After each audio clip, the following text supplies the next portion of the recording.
Difference between must to or too much. Must to is used before adjective. Too much is used before noun. So let's practice. The box is blank heavy. Heavy is an adjective. So the box is much too heavy. We spent blank money. Money is noun. So we spent too much money.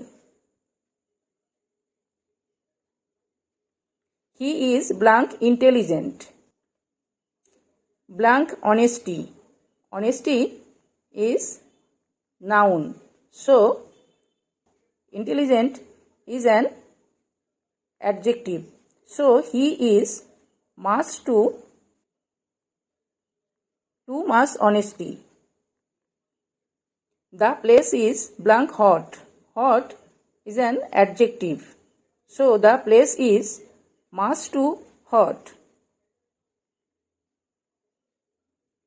Blank water. Water is an noun. So too much water.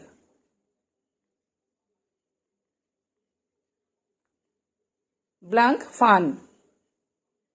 It's for you. Please answer in the comment box.